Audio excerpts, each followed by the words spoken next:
everyone, and thank you for tuning in to this edition of Reporter's Notebook. Today I am joined by Miss Emily. Hello. Hello. How are you? Doing good today. How are you doing? I'm doing pretty well, number one, because it's sunshine outside. It's beautiful. The weather is slowly getting warmer. And we didn't have a beach weekend, but we did check out, what was it, Town Commons? Yes, we walked along the Tar River, the river walk. We took a nice stroll, had some coffee. It was awesome. We did. We had Blackbeard, which was really, really good. So yes, I'm slowly becoming, you gave me a little tour. You showed me where you used to live when you were at ECU. I did. I took some of you might know what it is, but I took Victoria around the grid, as the ECU students call it, the grid where all the students live. I showed her where I used to live in college. Yeah, and you also gave me your haunted house story. I did. Yeah, it was pretty interesting. I was like, okay, and you took me to it. You're like, this is the house that's haunted that I used to live in. I said that's the window where the ghost lives. Yep. And I was like, I don't want to go in there. But yeah, I don't like. We had a great weekend. we had a fun weekend. Yeah, a little adventure. Yeah. We're gonna do that again. Anyways, so I'm slowly getting to know the area, and if anyone out there wants to send me some recommendations. We tried Blackbeard. We're also wanting to try a few other places. Ooh. What's that place, that tea place we were talking about? Kava, right? Kava. Yeah, there's a Kava tea place. It was closed when we were looking around downtown, but and I tried Winslow's with another producer. We went to waitress dinner there in college. She's a waitress there. Where else did you used to waitress? At Sup Dogs as well. Yep. So you just know the area. You used to waitress at Sup Dogs, and Sup Dogs is currently in the Barstools competition for Best Bar 2021. Yeah. So vote for Sup Dogs in the Barstools.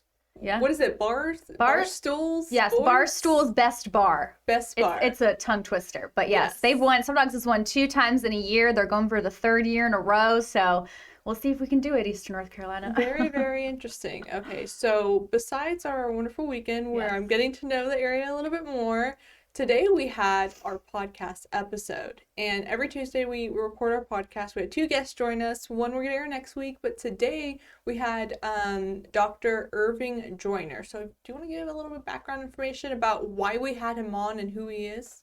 Definitely. So Dr. Irving Joyner is a civil rights activist. He's also a lawyer as well that deals with civil rights cases. So we really wanted to dive into this state of civil rights compared to, the 60s and even dating farther back than that, and then traveling up until current days. What are the similarities that we're seeing with the civil rights movement in these different decades, in these different centuries even?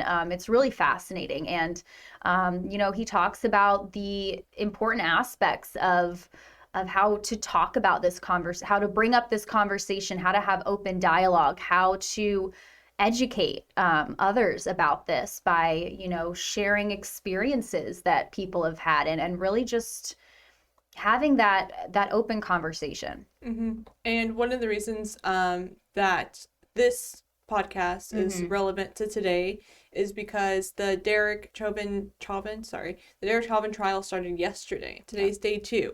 And for people who are unfamiliar, you can catch up at WNCT.com. We're covering it live with our national affiliate, which is News Nation. So it kind of gives you a quick update about what's been going on there. But basically, this is the officer who had his knee on George Floyd's neck over the summer. That spurred a lot of protests. And so we decided, why not have someone who has had a background in civil litigation when it comes to being a lawyer for people who are involved in these police cases. And we also asked him about his experience having these difficult conversations. And we also asked him about, I kind of play devil's advocate in a few situations. So if you want to get a little bit more about his experience and his answers, go to WNCT.com and click the podcast network. But I really enjoyed today's conversation. I loved having him on there. Emily, I don't know if anything stood out for you, if you wanted to share anything that you thought was particularly interesting about either podcast guest, really. Yeah. I was really interested in the Wilmington riot. I think I'm saying the Wilmington Riot Commission that he was a part of. I thought that was so interesting, and that happened. I might get the date. 1893. I was gonna say 1898. 1898. Wilmington race riot. Yes. He served on the commission. Yes. Okay. That. Thank you. Yeah, I just thought that was fascinating, and he really used that specific event and scenario to compare it to, the 21st century and what's going on right now. So I just thought that was super interesting to date something back to 1890 and be able to compare similarities to our current day. It's sad but very interesting to be able to make those comparisons with an expert in civil rights. Right, we kind of had like a little education lesson, history lesson, as these all tend to be, a little bit about how we learn how history affects today's politics and stuff like that. So I really enjoyed our conversation with Dr. Irving Joyner, and you can listen at WNCT.com in the podcast network under the features tab. So make sure, if you want to catch up a little bit about the Derek Chauvin trial, you can also watch that. We're airing the trial live on our website, so you can watch if you want to kind of have a firsthand account of how these trials go. I mean, sometimes judges, it's really up to the judge whether or not to air these trials. So the judge in this case decided yes, he'll allow cameras in his courtroom. So it's just interesting, just from a meta perspective, just to understand how these things go. I personally nerd out over them. I love it when when the judge is like, yeah, like I'll let the cameras in the courtroom.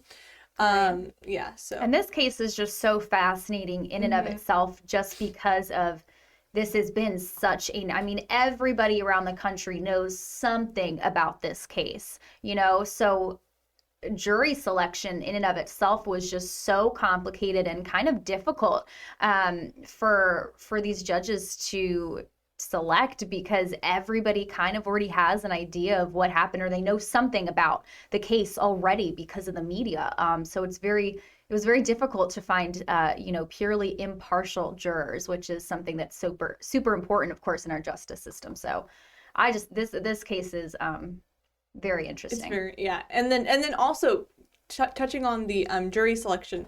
So something that I've learned through, just because I have a background. I did a mock trial. Oh, cool. And so it's when it comes to jury selection, you're not looking for someone who's unbiased or completely impartial. What you're looking for is someone who doesn't have like the personal vendetta against the crime itself. They might be biased, but if you ask them questions that show like, well, if X, Y, and Z happened, and they can kind of not shift their bias, but they're their mind is open to changing given new information. You can ask them questions like that when it comes to jury selection. So it's very, very interesting. And yes, I always encourage people, at least once in their lifetime, watch a jury trial or watch any sort of trial, especially with one that is as significant as this one, because this one is significant in our lifetime. Emily, thank you so much for joining me on this edition of Reporter's Notebook. For everyone out there, you can check out our podcast network on Apple and Spotify, or wherever you get your podcasts. According to our numbers, we get a lot of listeners from Pandora, which is interesting, and from Canada. Yeah. So thank you, guys. So everyone out there, thank you so much for listening and tuning in. And then, as always, you can check out any stories that we do at WNCT.com. Online originals is what Emily and I usually are in, and then also the features tab, and then the podcast network. I hope everyone has a wonderful evening, and we'll make sure to see you next time. Bye, everyone.